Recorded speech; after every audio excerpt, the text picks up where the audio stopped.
is some sort of astroturf group for anti-Semites to hide under the Jewish banner.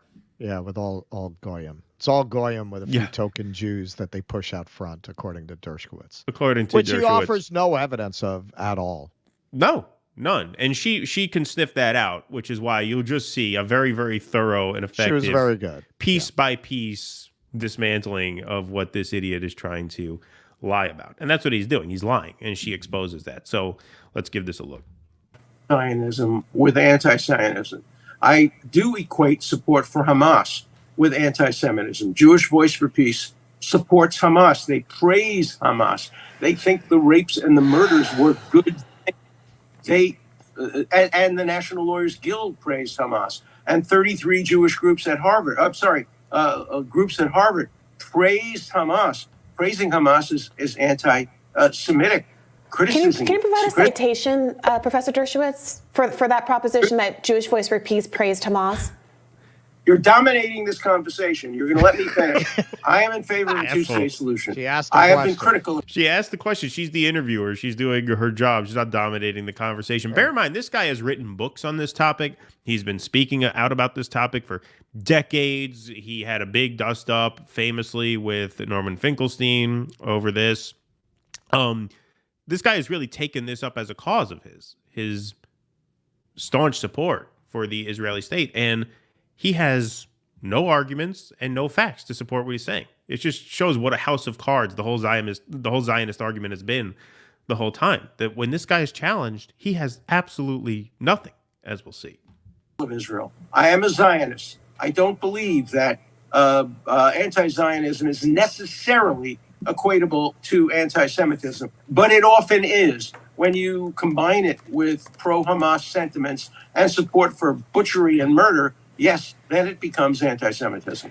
I didn't mean to interrupt you, but I would like to ask if you have I apologize for that, Professor Dershowitz, so perhaps you could provide a citation for the proposition that Jewish Voice for Peace praised Hamas, in your words. That's a very specific allegation for a Jewish group that I am very familiar with, have interviewed with at length, and have never seen any evidence of the like. Book in my book, and the quotations and the statements that were made and the signs that were held up at Jewish for Peace demonstrations have praised Hamas, have supported Hamas, and they're fooling you. They're sending you the 6 Jews in the organization to fool you. They're not sending you the hundreds of radical socialist non-Jews who formed this revolutionary group that really, in the end, wants to overthrow the government of the United States. And they were very clever. They used Jewish Voice for Peace to pretend that Jews somehow support Hamas. And okay, stop for 1 second. When we did the segment on... When we did the segment where Jewish Voice for Peace shut down Grand Central Terminal, you saw, there were a couple thousand people in Jewish Voice for Peace shirts, who were members.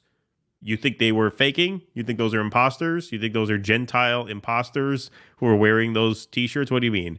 6. I know that's a figure of speech. But what he's saying is it's a majority non-Jewish organization. They're mostly migrants. Right, that's posing as a Jewish organization. What a ridiculous charge, and no, at any point, evidence to back that up. Do you have anything else to add before we finish this? We have a couple more minutes. No, he's full of shit, because if he had an iota of evidence, when you make a claim like this, if you have evidence, it's what you lead with. Right, you lead with it. Right? That's putting your foot on the person's neck. Aha! And he's a lawyer. If he had an iota of evidence, you'd hear it. So it just shows you what a scumbag this guy is, that he's going to, and it also tells you, because Dershowitz, I'm sure, is not on his own. These Zionists have to formulate some kind of a response to the way that a group like Jewish Voice for Peace creates daylight between Zionism and Judaism. They can't let that stand. So they do what Israel does. They just lie. They just make shit up. And they rely on a hitherto incurious media to let them dominate the narrative, but that hasn't been working for them as well this time around. Right, because people are getting very informed very fast. This is what RFK does too, right? He'll throw out one bullshit claim after another. And because he's a lawyer, he'll do so with the sort of gravitas that puts you back on your heels, right? Is well, I don't know. Right. Do I challenge him? What if I challenge him and I end up getting embarrassed? Here he's going up against another lawyer who probably sniffed out from the beginning that he's not leading with the evidence. And if you're not leading right. with the evidence, probably means you have no evidence. And so right. she kept calling bluff after bluff after bluff, and his answers get more and more absurd as we go along. And they don't. So, Professor Dershowitz, is your contention that you have a book and a citation in front of you, but you're unable to give an example of Jewish Voice for Peace actually condemning Hamas? No, I've seen it. Condemning Hamas? No, they never condemned Hamas. I'm sorry, praising Hamas, defending Hamas, praising Hamas in their words? With my own eyes, I've seen signs that Jewish Voice for Peace demonstrations, Palestine will be free from the river to the sea. I see. Clean Palestine of dirty Jews. Yes, they support Hamas. And okay. So do you have evidence you've seen a sign of a Jewish Voice for Peace protest? Clean Palestine of dirty Jews. Somebody would bring that to a Jewish Voice for Peace protest. She knows he's lying. She knows he's lying. And watch what this turns into. You have evidence you've seen a sign of a Jewish Voice for Peace member holding a sign that says "Clean Palestine of dirty Jews." That's a pretty remarkable sign that I feel like would have gone quite viral if someone had some evidence of that. Say clean. Clean is a Nazi term that was used in the 1930s and 40s to refer to dirty Jews. Palestine will be free from the river to the sea. So you're saying you did not see a sign that said "Clean Palestine of dirty Jews." You're saying that you saw a sign with the word "clean" and you're reading into that? Of course I'm reading into it. Wouldn't you? I see. Okay. I see. So first he said, I saw a sign that says "Clean Palestine of dirty Jews." Then she's like, really? That's what you said? Well, no, the word clean, that's a Nazi word. Okay, so you didn't see that sign. You're just reading into it. Well, yeah, I'm just reading into it. First of all, he claims that these clean Palestine signs are everywhere. I haven't seen a single one. I haven't seen a single one out there. So even that. Okay, Briahna, if you've seen the first Indiana Jones movie, there's a big bald Nazi who punches out Indiana Jones. Look at Mr. Clean. Okay? Yeah. Look at Mr. Clean. That is a Nazi cleanser. Yeah, right. That was invented under the Third Reich. Yeah, just unbelievable.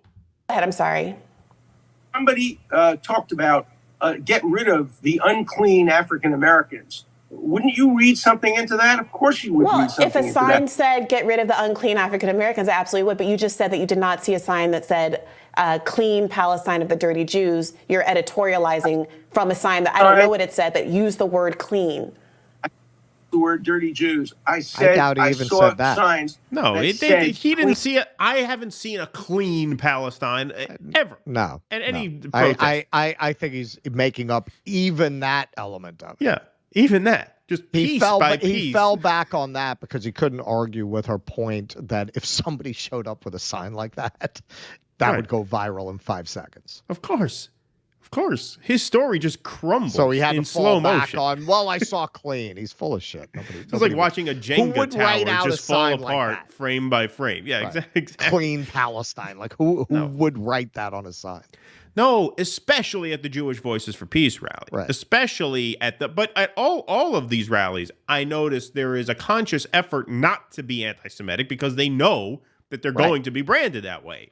Right? Now, that's especially true at a Jewish Voice for Peace rally. Clean Palestine or clean the world. They're all over the place. You see them in almost every demonstration in Europe and in New York and all over the country. And Palestine will be free from the river to the sea has been deemed to be calling for the end of Israel, calling for the Hamas charter to be satisfied. No two-state solution. Have you seen? I have a question for you. Okay, so the river to the sea, I mean, we've litigated that a million times. We don't have to do that again. That's obviously a bullshit talking point. And watch where he finally lands. So all of his supposed facts have been dismantled one by one after the other in slow motion. Watch where he ultimately lands. Have you seen a single sign at any demonstration calling for a single-state solution? I will give you $100 for your favorite charity solution. If you can find me a single sign at any demonstration that supports a two-state solution, which I support. Oh, well, that's interesting. Let's talk about a two-state solution. I wanted to come back to that, actually. Let's talk about it briefly. Yeah, he's getting bored. Your co-host, let's be brief. I I wrote a 13-minute monologue about how I was forced to wear a mask in a movie theater 3 years ago, and I really want to explain that for a seventh time. I want to make sure we have time for that. The House Libertarian is bored, just like soccer. He finds this uninteresting. So Robbie wanted to hurry it along there. But look where he